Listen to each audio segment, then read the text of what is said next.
यहाँ पर बच्चों प्रश्न देखो, प्रश्न संख्या जो 18 है, इसमें पूछ रहा है कि एपी के 3 पद ज्ञात कीजिए। तो देखो एपी का सीरीज लिखने के लिए तुमको ए चाहिए और डी चाहिए। ए यानी कि फर्स्ट टर्म चाहिए और डी यानी कि कॉमन डिफरेंस चाहिए। तो इन्हीं दो चीज़ों को ज्ञात करने के लिए कुछ इस प्रश्न में डाटा दिया गया है, उन डाटा का हम लोग यूज करेंगे। तो देखो एपी के चौथे और 8वें पदों का योग 24 है। तो हम जानते हैं चौथा पद बोले तो ए प्लस 3D, 8वां बोले तो ए प्लस 7D।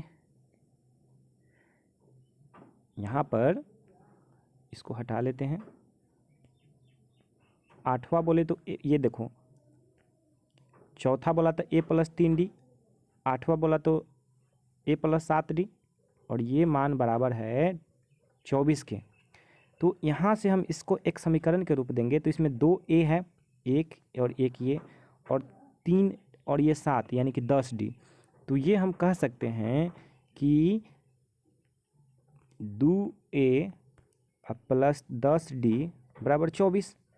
और यहाँ से इसमें 2 10 24 है, दोनों को काटेंगे तो ये आ जाएगा A plus 5D equal to 12। दो से दोनों तरफ कट गया, तो ये समीकरण 1 हो गया।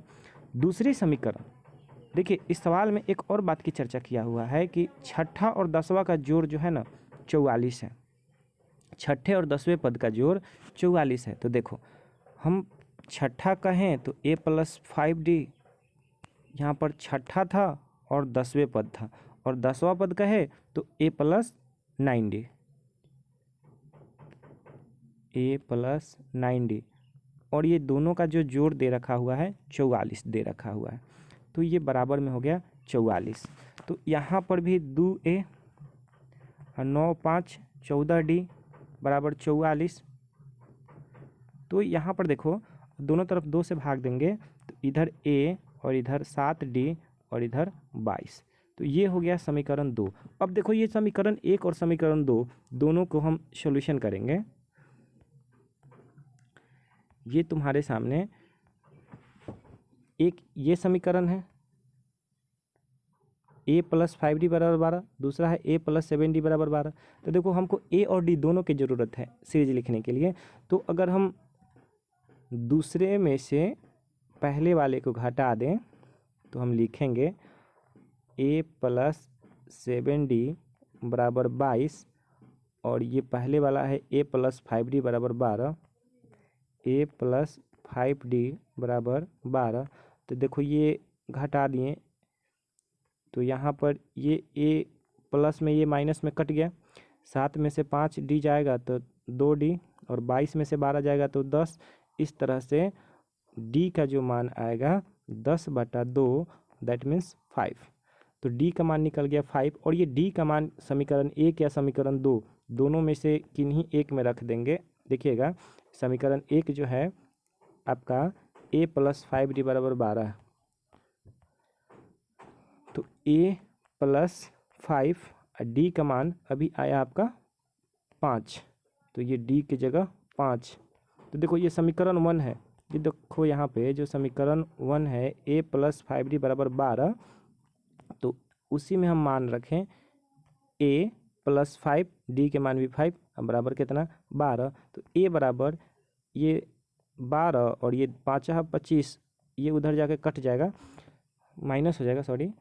तो 25 और 12, तो 25 तो उधर जाके माइनस होगा, तो 12 में से 25 जाइएगा, तो ये छोटा में से 12 को घटाने के लिए कर दिया, तो ये -13 हो गया। तो इस तरह से पहला पद जो आया वो आ गया -13, और जो कॉमन डिफरेंस है वो आ गया 5। तो देखो यानी कि अब हम सीरीज लिखते हैं, AP हम लोग लिखते हैं। तो शुरू में वही लिखाएगा जो पहले मिला है, तो पहले वाला मिला है -13। अगला इसमें अब चूँकि D है +5, तो 5 जोड़ेंगे तो -8, फिर इसमें 5 जोड़ेंगे तो -3। हालांकि हमको 3 ही टर्म बोला है लिखने के लिए इस सवाल में, तो इसलिए ये हो गया AP का प्रथम 3 पद। तो इस तरह से ये जो सवाल था इसमें एपी का प्रथम 3 पद लिखने के लिए ये आपका लिखा गया। अब हम चलते हैं प्रश्न संख्या अगला की तरफ। प्रश्न संख्या 19, इसमें सुब्बा राव 1995 में 5,000 के मासिक वेतन पद कार्य आरंभ किया और प्रत्येक वर्ष 200 की वेतन वृद्धि प्राप्त की। किस वर्ष में उसका वेतन 7,000 हो जाएगा? तो देखो 1995 में उसके पास मंथली 5,000 रुपया है, 200 रुपया वेतन वृद्धि प्राप्त की प्रत्येक वर्ष, यानी कि 1996 में ये 5,000 में 200 जोड़ देंगे तो 5200, फिर अगले वर्ष 200 जोड़ देंगे तो 5400। इसी तरह से बढ़ते बढ़ते उनका कभी न कभी तो वेतन 7,000 पूरेगा। तो हम यहाँ पर हो गया कि आगे चलकर ये 7,000 पूर गया। तो देखो ये 5,000 वाली जो स्थिति है 1995 में है, तो तुमको यही बताना है कि ये जो 7,000 वाली स्थिति किस वर्ष आएगी। तो देखो ध्यान से, ये जो सीरीज है 5,000 से शुरू हुआ और 200 बढ़ते जा रहा है, यानी कि यह जो सीरीज है हम कह सकते हैं कि एपी में है। क्यों? चूँकि कॉमन डिफरेंस बराबर है।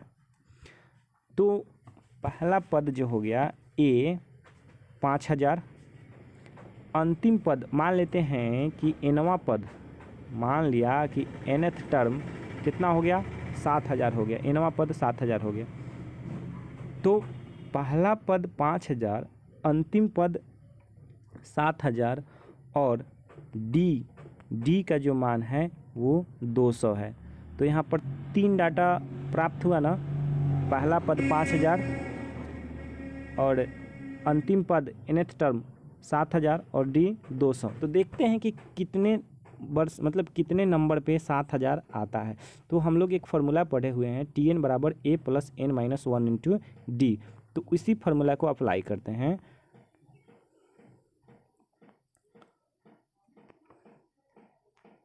Tn बराबर a plus n minus 1 into D.